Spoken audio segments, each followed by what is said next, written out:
Hey, what's up everybody?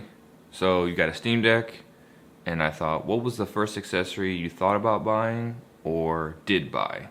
It was probably an SD card.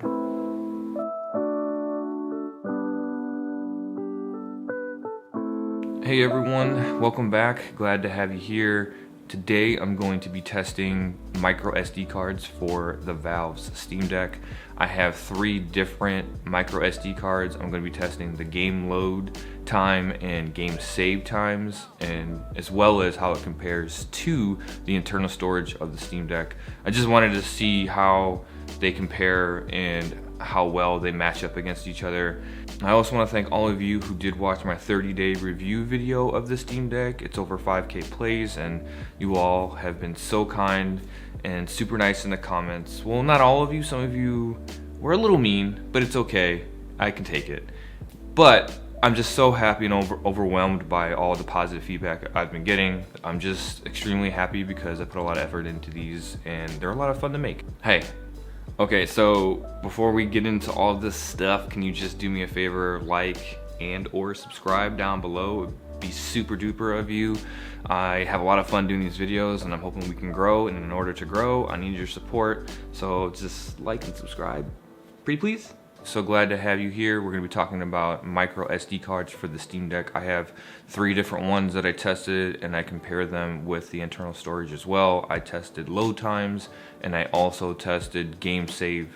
So this video was kind of a pain to shoot, but I'm super excited to share with you all the results that I have found, and I hope it's useful for some of you on your quest to purchase a micro SD card. I thought it was like the first accessory that a Steam Deck owner thinks about buying or does buy is, how do I expand my storage? So the first thing I want to talk about is the Steam Deck's micro SD card capabilities. It utilizes the UHS-1 standard, which means that write speeds top out at about 90 megabytes per second and read speeds top out at about 100 megabytes per second. That's something important that you want to consider when buying these SD cards, because some SD cards can go beyond those speeds, but the Steam Deck will not be able to utilize those speeds because it only adopts UHS 1 standard. So a couple of things to think about when buying a micro SD card are speeds. So you have 2 speeds that you're going to be concerned with. That's the read and write speed. Read speed is what you think about when you're talking about load times, because you have to read the data before the Steam Deck can load up the game. Then you have write speeds, is when you're copying or moving data to said location, the micro SD card or the internal storage. And so that's one of the first things that we're going to talk about here. For today's video, I tested the Sandisk Ultra micro SD, the Sandisk Extreme SD, and the Samsung EVO. Now for the Samsung EVO micro SD card, you may get confused if you're searching for that one. There is also a Plus. Those are essentially the same standard as far as read-write speeds. The only difference between the Samsung EVO Select and the Samsung EVO Plus is brand name on the SD card. Both of them are produced with the same process in the same factory. They have the same size, same read and write speeds. The EVO Select is actually an Amazon exclusive, so you can't find those anywhere else. There's a few numbers to think about. I don't want to get into the details about these, but when you're looking at a micro SD card, I think you just want to look at the U number, which is typically a U1 or a U3. The U1 is the older version and have slightly slower speeds, and the U3 is the newer version, which has faster speeds. I wouldn't worry about A1, A2, V30, V90, those ones I personally suggest don't worry about those. Just look at the U number. U1 and U3 is particularly the ones I think you should be considering when buying a micro SD card. First SD card that I tested was the Sandisk Ultra, which is a U1 card. So that means that its write speed only tops out at 10 megabytes per second. Now its read speeds tops out at about 80 megabytes per second. The second card that I tested was the Sandisk Extreme, which is a U3 card. It tops out at about 30 megabytes per second write speeds and 150 megabytes per second read speeds. But remember, the Steam Deck itself can only max out at 100 megabytes per second read.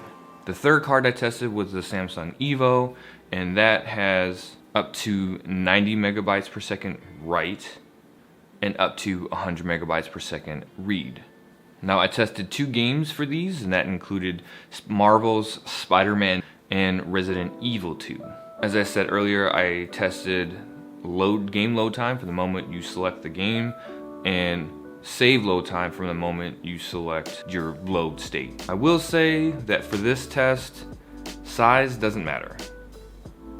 These speeds all match the different sizes that these cards offer. So if you get an Extreme or an Ultra, if you get the 512 gigabyte or the 1 terabyte version of those cards, you should hit the same speeds. So I started the test with the internal storage. So I put all the games, or the 2 games, on internal storage, and then I recorded and did my test. I did some testing manually where I just used like my phone to test to get the times, and they all sort of came about the same. And then I finally did an overlay where you could see the ticker actually counting the seconds of the load. My hypothesis is that the internal is obviously going to be the fastest. The Sandisk Ultra is probably going to be the slowest, and the Sandisk Extreme and the Samsung EVO are going to be fairly similar as far as speeds are concerned. So for Spider-Man, as you can see here, loading from the internal took about 17.15 seconds, so on an average about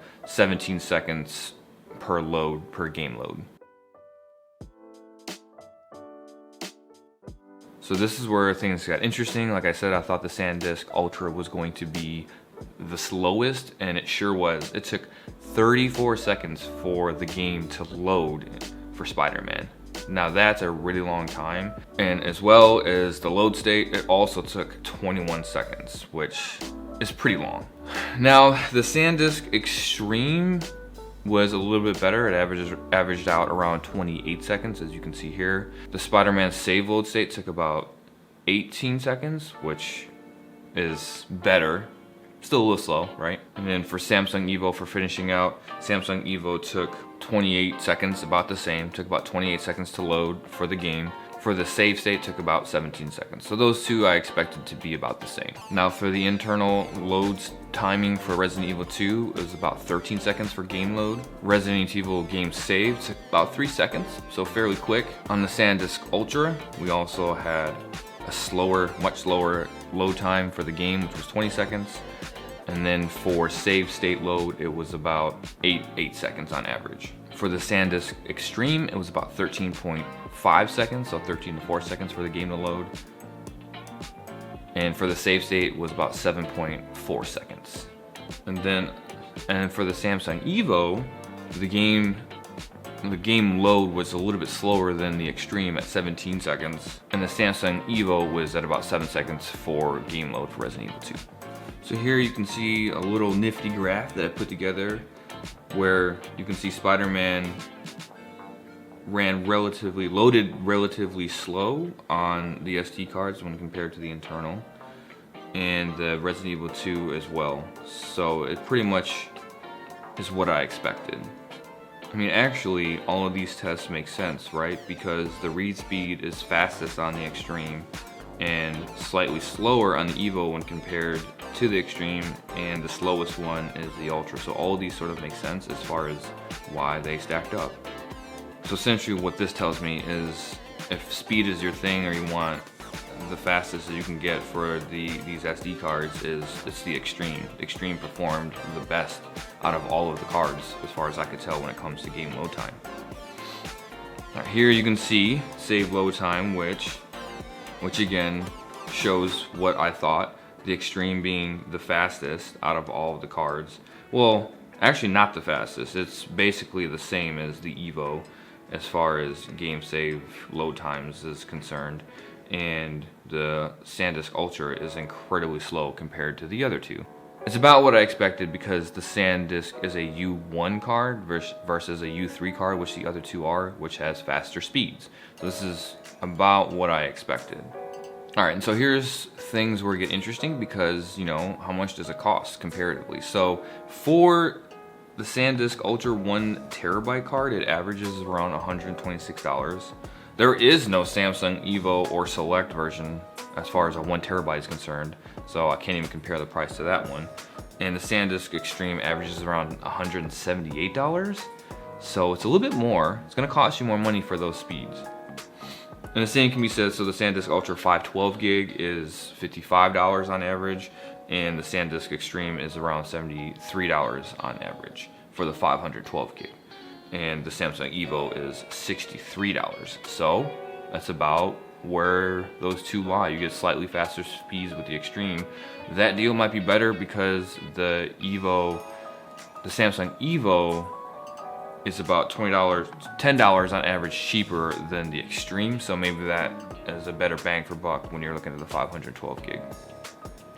For the 256 gig, the Sandisk Ultra is on average $40, and the Samsung EVO Select is around $33, and the Sandisk Extreme is around $35. So again, not much of a price difference there. I would skip the Ultra, particularly on the 250 gig, because surprisingly the other two are an average cheaper. Go figure. And then if you want to go for the bargain and you want to go cheap, the 128 gig cards, the Sandisk Ultra is on average around $18. The Samsung EVO Select is around $21, and the Sandisk Extreme is also same around $21. So I would not get the Ultra when you get into the lower, going for the lower size cards. Get the Extreme or the EVO because they're faster cards. Some of them are actually cheaper. The 256 gig Extreme and Samsung EVO are cheaper than the Sandisk Ultra, which is a slower one. Go with the Samsung EVO or the Sandisk Extreme for 512 and below is what I would say. Basically, at the end of this video, I think the best bang for buck is the 512 Extreme. That's just the one that I would go with. It's the fastest, it's the largest, it's the fastest overall performance out of all the cards, and it's not nearly as, the price difference isn't as big when you're comparing the 512 cards. If you're going for the 1 terabyte, you're gonna have to factor in pricing at that point because it is $20 to $30 more on average for the Extreme, and so you're talking about $180 for a 1 terabyte card. I still would pay, I think I would pay extra for that just because the load times are so slow on the Ultra. It just drives me crazy. Whenever I want to boot up Spider-Man, it's like, oh, I just feel so impatient and just want it to load, and it just seems like it takes forever. So go with the Extreme or the EVO/Plus is my recommendation. So there you have it. That's all the information I have for today's video. It was a lot of fun testing these out. I hope this was all useful to you. I hope you enjoyed it. Thank you all for watching. You all have been amazing and wonderfully kind, and I appreciate you all so much. I hope these videos are entertaining and you enjoy them. I'm gonna keep doing them. I'm gonna get better. And yeah, I hope to see you around next week. Let's see what else we got. Maybe we'll do another Steam Deck video next week. We'll see. Adios.